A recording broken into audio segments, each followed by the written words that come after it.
Dans ce cours, nous allons étudier les attitudes méritoires de David, de Lavan et de Timna sur le plan matrimonial.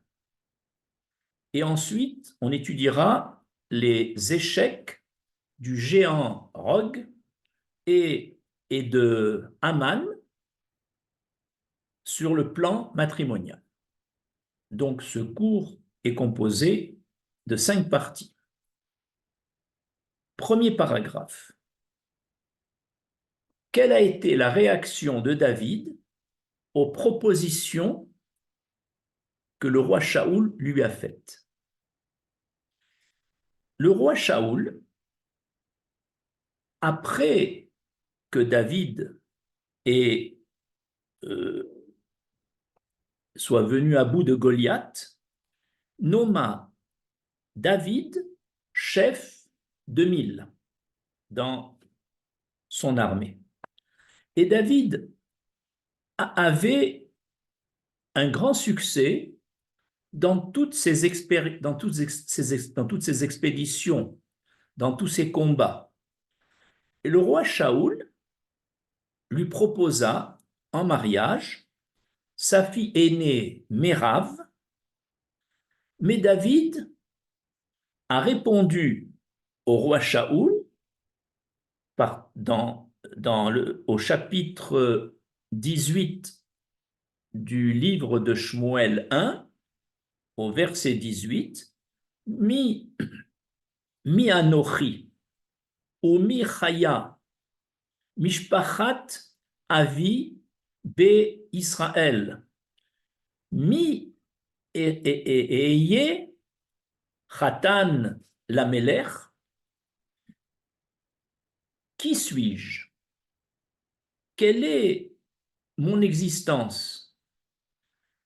Que vaut ma famille en Israël pour devenir le gendre du roi? La réponse de David fait preuve d'une grande humilité. Il se sent petit, il se sent insignifiant et donc, à ses yeux, indigne d'épouser la fille du roi que le roi lui-même lui propose. Devant ce peu d'empressement de David à épouser la princesse Mérav, Shaoul finit par marier Mérav à Adriel. Et la deuxième fille de Shaoul, Michal, fut éprise de David. Shaoul en fut informé et cette chose plut au roi Shaoul. Alors Shaoul ordonna à ses serviteurs de demander à David, il ne veut plus le faire directement comme la première fois, mais il demande à ses serviteurs de dire à David, et c'est le même chapitre précédemment, mais au verset 22, Iné, Chafetz, Becha Ameler. Itraten Bameler. Voici, le roi a de l'affection pour toi, ainsi que tous les serviteurs du royaume, et devient donc le gendre du roi. Cette proposition de Shaoul aurait dû faire sauter de joie, de bonheur David Ameller, auquel le roi Shaoul lui propose, après l'échec de sa première fille, le refus pratiquement, lui propose sa deuxième fille. Et pourtant, là encore, là encore, David va faire preuve d'une grande modestie. Et voici sa réponse étonnante. au verset 23, Anekala berenechem itraten bamelech ve'anochi ish rash ve'nikle. Est-ce peu de choses à vos yeux que de devenir le gendre du roi, moi qui suis pauvre et insignifiant? Encore une fois, David se sent indigne d'épouser la princesse Michal. Et le roi Shaoul répond alors, plutôt fit répondre par ses serviteurs à David, qu'il n'exige pas le moindre centime. Et ainsi, David épousa Michal. Et David et Michal s'aimaient beaucoup et s'appréciaient mutuellement. Ce qu'on veut tirer comme leçon de ce qui vient d'être dit, c'est que dans les deux mariages royaux proposés à David, ce dernier est resté calme. Il ne s'est pas précipité devant des propositions aussi honorables.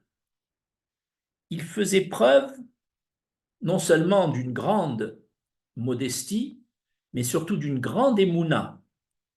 En quoi consistait sa émouna?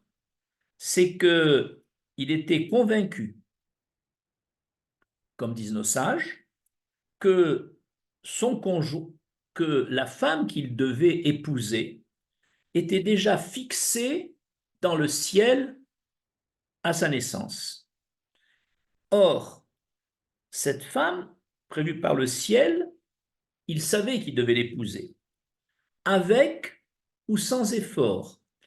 Et c'est ce calme, cette retenue, quand on lui fait des propositions aussi extraordinaires que lui, le David, sans argent, sans, sans Yirous, c'est-à-dire sans une grande généalogie, un autre que David aurait tout de suite accepté cette proposition merveilleuse. Eh bien, lui, il s'est dit, avec ou sans effort, je n'aurai que l'épouse que le ciel m'a prévue. Et c'est ça qui a dicté son attitude dans ces deux mariages proposés.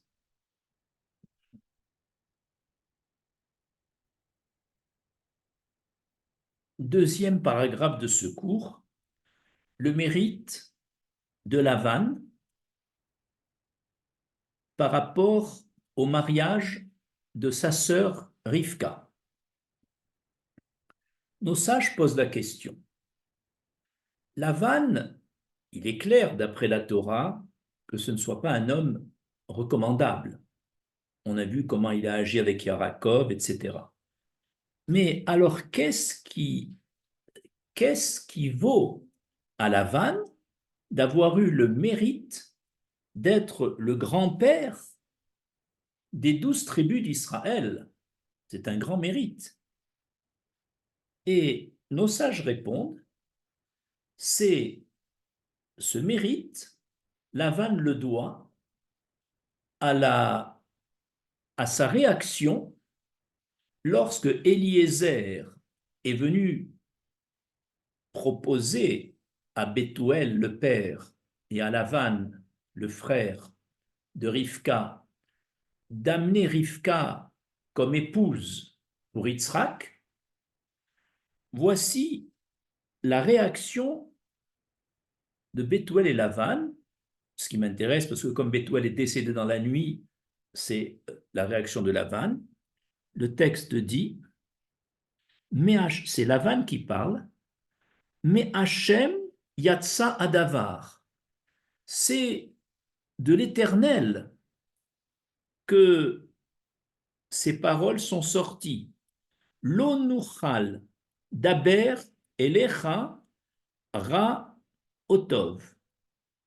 On ne peut pas, par rapport à ta proposition matrimoniale de te donner Rivka et de l'amener chez Yitzhak, on ne peut dire ni un mot en bien, en mal, ni un mot en bien. Ça veut dire on doit rester muet devant. Il est clair ici que c'est l'intervention de Dieu, mais Hachem yatsa davar. Et ça, c'est de la bouche de Lavan, qui ajoute Ine Rivka, les fanecha, voici Rivka que tu demandes devant toi, car veler ou tee isha les ben adonecha, que Rivka prend là et part, et qu'elle soit l'épouse du fils de ton maître. Kacher diber Hachem. Et il insiste, comme l'Éternel l'a dit. C'est-à-dire que la émouna, la confiance en Dieu de Lavan, malgré tous les défauts qu'on lui connaît, a été le moteur de son mérite d'être le grand-père des 12 tribus d'Israël. On retrouve un peu la même idée lorsque Yitro, par quel mérite Yitro est-il devenu le beau-père de Moshe Rabbeinu, celui qui nous a fait sortir d'Égypte, qui nous a amené la Torah?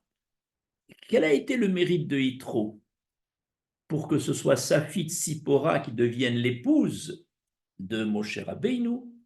C'est parce que Yitro, qui était le conseiller, un des 3 conseillers de Pharaon, qui avait donc un poste éminent dans la cour du Pharaon, le roi d'Égypte, eh bien, le jour où Yov avait, pas Yov, pardon, le jour où Bilram avait proposé de mettre tous les enfants juifs dans le Nil pour qu'ils y meurent, il a osé quitter le conseil, claquer la porte et perdre ainsi tous les avantages qu'il avait. C'est ce courage qu'il a eu qui lui a permis de devenir le beau-père de Moshe Rabbeinu.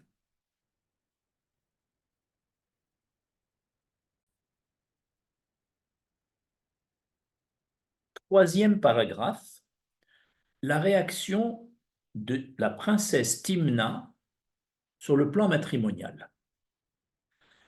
Timna était une princesse égyptienne, frère du prince Lotan, comme le dit le verset de Béréchit, chapitre 36, verset 12.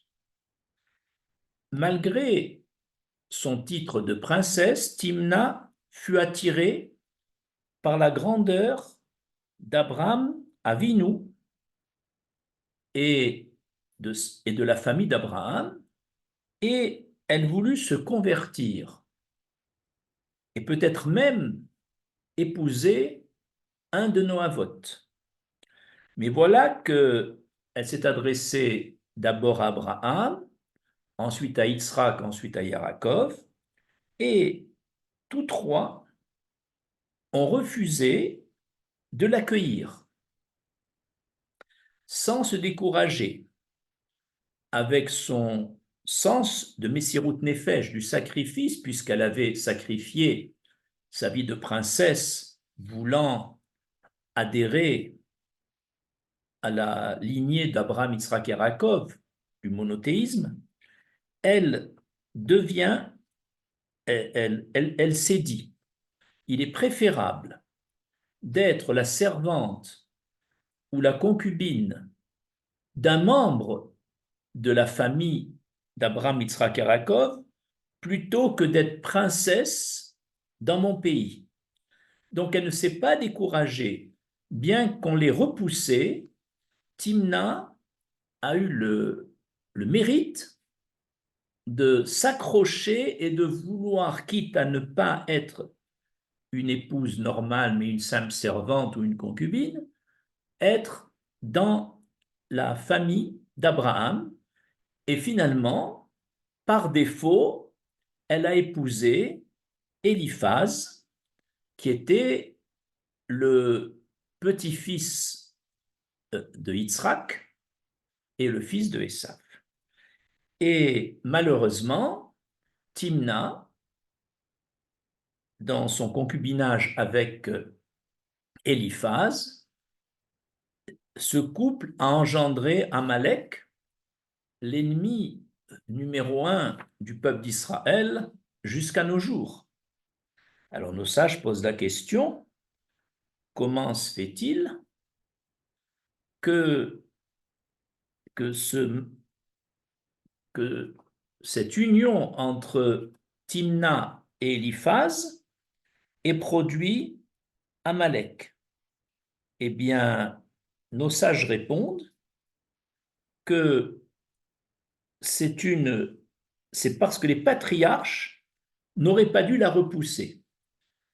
Si Abraham l'a repoussée, c'est qu'il est parti d'une idée: je ne veux pas que cette femme se convertisse parce qu'elle est consciente de ma grandeur. Je veux que ça vienne d'elle-même.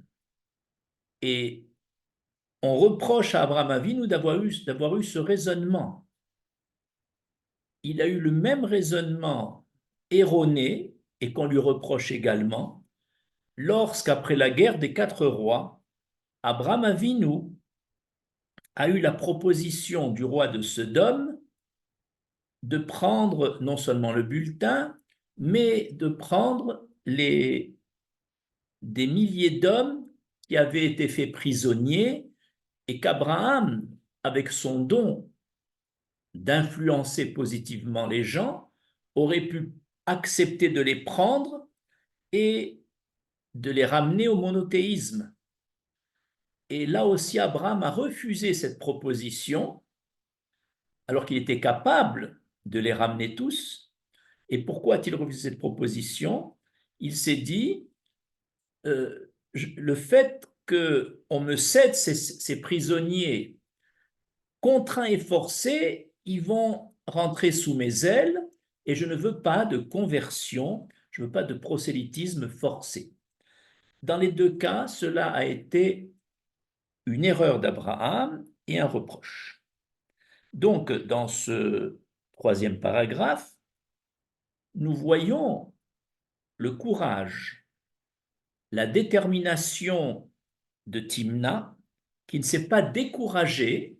Elle aurait pu retourner princesse dans son peuple.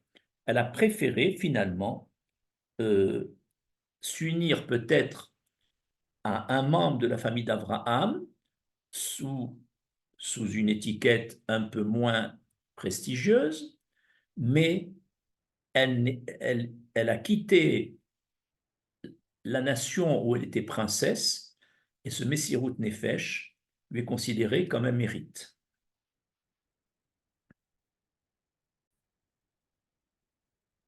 Quatrième paragraphe, le mérite du géant Rogue et ses mauvaises intentions sur le plan matrimonial.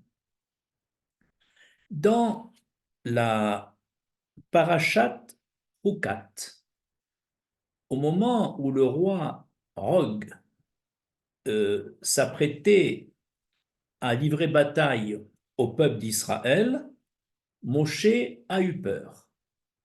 Et l'Éternel rassure Moshe en lui disant: ne le crains pas. Pourquoi Moshe craignait-il une victoire de Og? C'était pour plusieurs raisons. La première, c'est que c'est ce fameux roi, Og devenu un roi, mais c'est ce fameux géant Rogue qui était venu annoncer à Moshe Rabbeinu que son neveu Lot avait été fait prisonnier, ce qui a permis à Abraham de faire un grand chesed, un grand geste de générosité, en allant chercher à sauver Lot. Et il l'a sauvé. Donc, ce Og est appelé le fuyard dans le texte, sans donner son nom. Mais nos sages disent qu'il s'agissait de Og. Donc, il se dit, par le mérite de cet homme qui m'a fait faire ce grand chesed, je devrais le craindre. De plus, Og avait une grande longévité, il avait 500 années. Et donc, Moshe, devant cette longévité, a compris qu'il avait un grand mérite. Ensuite, par esprit prophétique, Moshe savait que de ce géant Og devait descendre un tzaddik au nom de Rabbi Shimron ben Nathanel. Et ensuite, Og portait le signe de la circoncision. Ces 4 mérites de Og ont effrayé Moshe, mais Dieu le rassure. Cependant, ces mérites qu'on vient de donner du roi de Og sont entachés sur le plan matrimonial. En effet, le Talmud Nida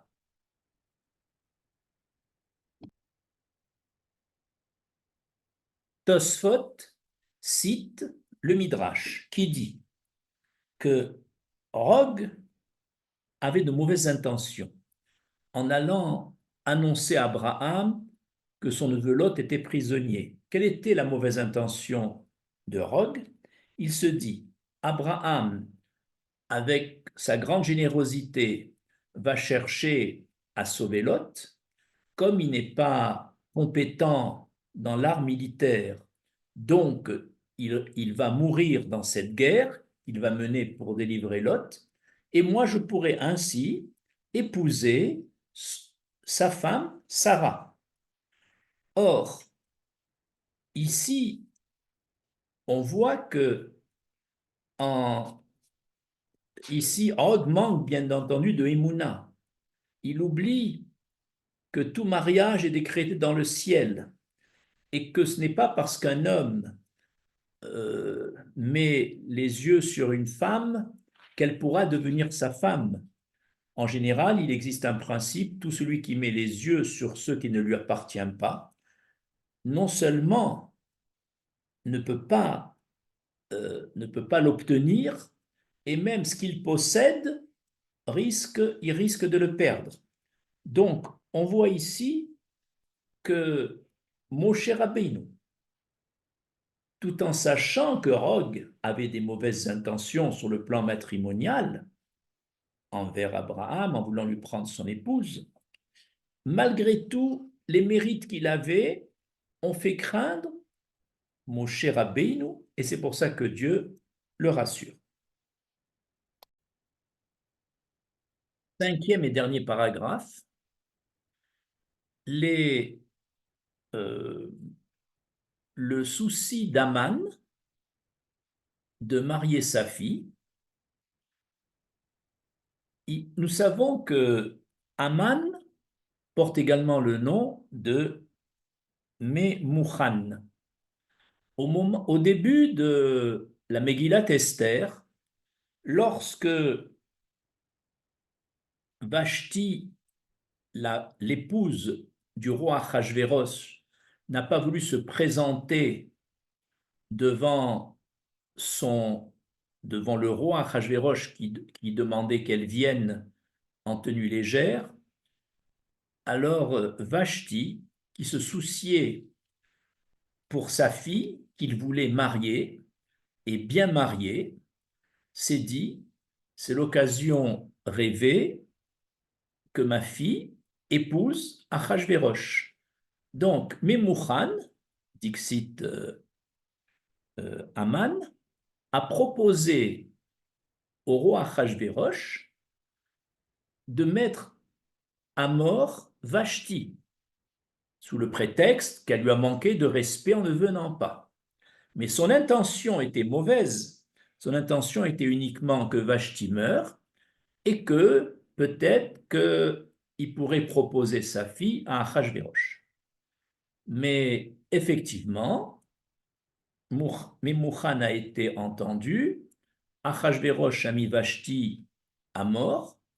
Ensuite, il a fait demander de rencontrer des jeunes filles du royaume et son choix s'est porté sur la reine Esther qui était gracieuse. Et ainsi, non seulement par son intention, c'est-à-dire qu'il a voulu faire du mal à Vashti pour l'éliminer et prendre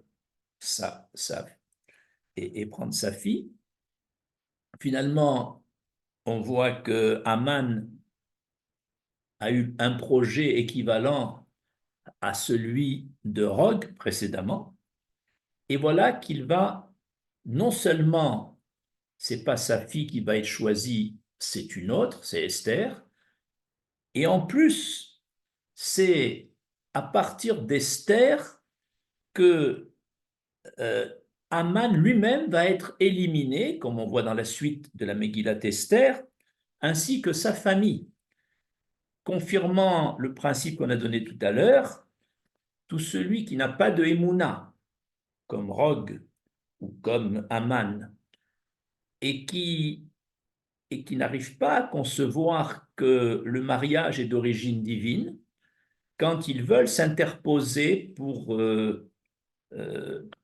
Rogue pour se marier lui-même avec Sarah ou Haman pour marier sa fille, non seulement n'obtiennent pas le résultat escompté, mais en plus perdent ce qu'ils avaient déjà, comme dans le cas de Haman.